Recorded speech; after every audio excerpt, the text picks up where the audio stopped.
Hey guys, this is Justin. Hello and welcome to what will probably be a fairly quick video today, but I received a really interesting question and I thought it deserved being addressed. So, what would have happened had Palpatine lost the election to become Chancellor? And as a bit of a refresher for those of you who may have forgotten, Palpatine becomes Chancellor in the aftermath of the Naboo crisis during episode 1. It sort of happens off screen. We know that he's running, we come back, he's won. The entire election, including Palpatine's machinations and his opponents, is actually covered in Plagueis. It's in fact one of my favorite parts of the book because we learn that securing the chancellorship is really Palpatine's plan for power, and that Plagueis, not aware that he's about to be killed by Palpatine, thinks that he will also be running the galaxy from behind the curtain. The book shows us Palpatine securing the nomination and how he expertly uses the Naboo crisis to garner sympathy, something by the way Count Dooku himself approves of. The book also alludes to the fact that Palpatine's agents, perhaps Sate Pestage, are messing with some of the other candidates,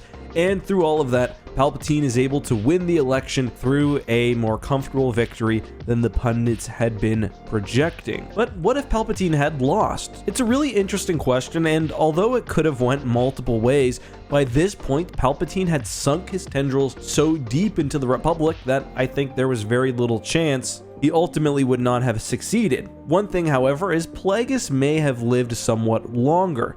Palpatine kills Plagueis on the eve of his election, taking advantage of his master's celebratory mood and the fact that he's been drinking. It's possible that Palpatine would see more use for Plagueis and that the two would work together for some time. It's also possible that Palpatine would simply use the failure as an excuse to move forward with his eventual plans of disposing his master, and it would have happened just earlier. Ultimately though, I think Palpatine still holds the course. He's got a massive advantage over any other person in the galaxy when it comes to winning an election, and that is the fact that he controls galactic events at large. Palpatine is in full control of the Confederacy of Independent Systems, and he can move up the time frame of the war if he so chooses and it suits his needs. I think Palpatine's most likely course of action would be to paint his successor as another Valorum. Valorum was largely voted out of the Senate because he was seen as impotent on the Naboo crisis. This is something that Palpatine could definitely engineer a second time.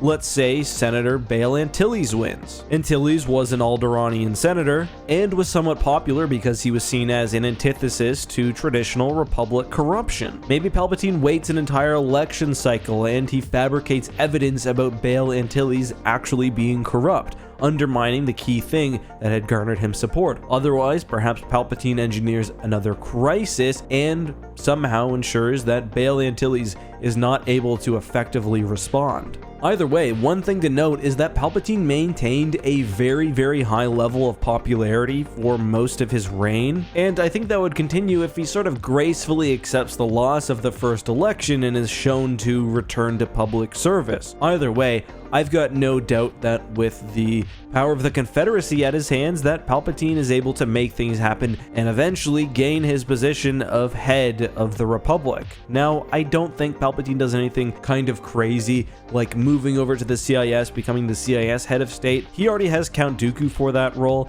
and a key part of gaining control of the Republic is that it puts Palpatine in a position to eliminate the Jedi. I don't think his plans actually change that much, as I mentioned, and in fact, he now has the benefit of not having been in office for as long during the Clone Wars. One thing that's alluded to in Revenge of the Sith, and that we see directly in the Clone Wars, is that there are people really starting to oppose Palpatine's rule, not only because he's leading the galaxy through a war and is somewhat aggressive in how he's fighting the CIS, but also because he's been using wartime powers to indefinitely extend his reign beyond what would be constitutionally allowable otherwise. Maybe if Palpatine isn't in office for so long, there's less of that pushback, and he doesn't have to worry so much about mouthy senators like Amidala. And by the way, Padme stands him, saying that in the most appreciative and respectful way possible. Mouthy towards Palpatine was definitely a good trait, although not good for your health. I guess to summarize my point, Palpatine used the crisis at Naboo as a means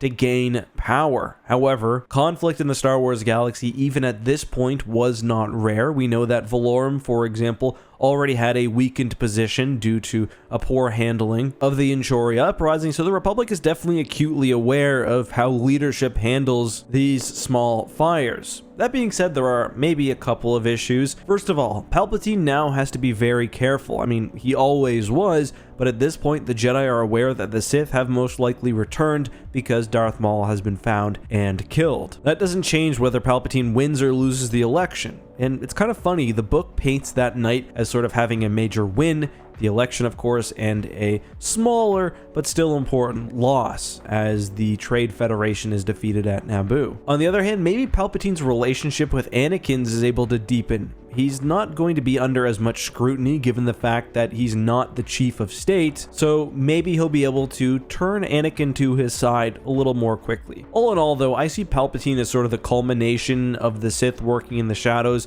for 1,000 years, and the corruption on Coruscant finally reaching a boiling point. And interestingly, it wasn't only actual corruption. Finis Valorum, for example, seemed to be a pretty good man, but Palpatine played on the fact that politicians were not trusted by wiring money, as we learn in Cloak of Deception, into Valorum's accounts, so it seemed like he was doing unethical things. I think if Palpatine's plans gets pushed back a few years, Republic terms, by the way, are every 4 years, then it's not really a huge problem. Those are just my thoughts, though. Let me know yours down below. Am I right about Palpatine? Was that really only his one shot, and he really needed some opportunity for there to be a no confidence vote against Valorum? I don't know.